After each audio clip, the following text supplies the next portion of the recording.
சொன்ன மாதிரி அப்படியே இருக்குது. ஏன்னா பொய்யை பரப்புறது, இந்த பொய்யை பரப்பி விடுறாங்க. ஆனா இது நம்பிட்டாங்க. இது எத்தனை பேரை கொண்டு போய் சேர்க்க முடியும்? நிஜமா சொல்றேன், நிறைய பேர் வந்தவங்க நிறைய சாதனை பண்ணிட்டாருப்பா. இவங்க பரப்புன பொய் இருக்கியா, அதுதான் நம்புறாங்க. என்னன்னு கேட்டா, அவன் தான் வந்ததுலேயே சின்ன வயசுல இருந்து சிஎம், அது பொய். ஜெயலலிதா அவர்கள் 43 வந்துட்டாங்க. அதுக்கடுத்து முதலாவது பெண் அமைச்சர் உருவாக்கிட்டாங்க. இது நம்புறாங்க யங்ஸ்டர்ஸ்லாம். அவங்க ஜெயலலிதா இருந்துச்சு, அவங்க அதுக்கப்புறம் ஜெயலலிதா அவருடைய அமைச்சரவையில வளர்மதில இருந்து ஏகப்பட்ட பேர் இருந்தாங்க. அவங்களா என்னடா சொல்றீங்க? அதுக்கடுத்து ஒரு தலித்த ஒரு பட்டியல சமூகத்தை சேர்ந்த நபரை இங்க கல்வித்துறைக்கு அமைச்சராகிட்டாங்க, அதுவும் பொய்.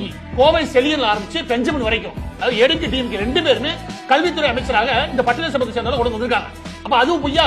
நாலாவது 25 தலித் வேட்பாளர்களை அவங்க பொதுத்துறை நிப்பாட்டாங்க, அதுவும் பொய். அப்படி ஒண்ணு கூட நடந்தது கிடையாது. அதுக்கடுத்து எல்லா எம்எல்ஏ நடுத்தரவாதிகள், அதுவும் பொய். வெற்றி பெற்று வந்ததுல 78 பேர் கோடீஸ்வரங்க.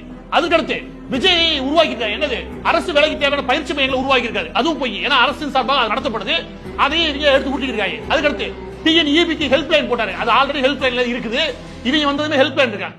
அதுக்கடுத்து நேரடியாக முதல்வருக்கு நீங்க கம்ப்ளைண்ட் அனுப்ப முடியும், அந்த வசதியை உருவாக்கி கொடுத்தாரு விஜய் அவர்கள். அது ஆல்ரெடி 12 வருஷமா இருக்குது, அது இன்னைக்கு தான் இருக்குன்னு சொல்லி ஊரை பரப்புறாங்க, அதே நம்புறாங்க. அதுக்கடுத்து சிங்கப்பண்ண திட்டம், அந்த சிங்கப்பண்ண திட்டம் ஆல்ரெடி ஒரு 12 வருஷம் 13 வருஷத்துக்கு முன்னாடி ஜெயலலிதா அவர்கள் கொண்டு வந்த திட்டம். எனவே இது எல்லாமே பொய். தினமும் ஒரு 10 பொய் பரப்புறாங்க. அதுக்கடுத்து விஜய் அவர்களுடைய டவல் எடுத்துட்டாரு, அதையும் பரப்புறாங்க. அதுக்கடுத்து டிராபிக் இல்லாம போறதுக்கு விஜய் அவர்கள் கண்டுபிடிச்சிருக்காங்க, அதுவும் பொய். இப்படி காலை எழுந்தாலும் 4 பொய் பரப்புறாங்க. ஆம குஞ்சு 2 லட்சம் குஞ்ச கடலை விட சொன்ன விஜயில ஆரம்பிச்சு 10 மணிக்கு டாஸ்மாக் கடையை மூட சொல்லி, ஏற்கனவே 10 மணிக்கு மூடிக்கிட்டு, அதை 10 மணிக்கு மூட சொல்லிட்டாரு பரப்பல ஆரம்பிச்சு டி நகர்ல பார மூடிட்டாங்க, அதுவும் பொய். இப்படி வந்ததுக்குள்ள வந்து ஒரு வாரம் கூட ஆகல, பொய்யில போயிருக்காங்க. கடைசியில் இங்க நிக்கிறாங்க, கடைசியா ஒரு பொய்யா ஒரு டாக்டரை கொண்டு நிப்பாட்டாங்க.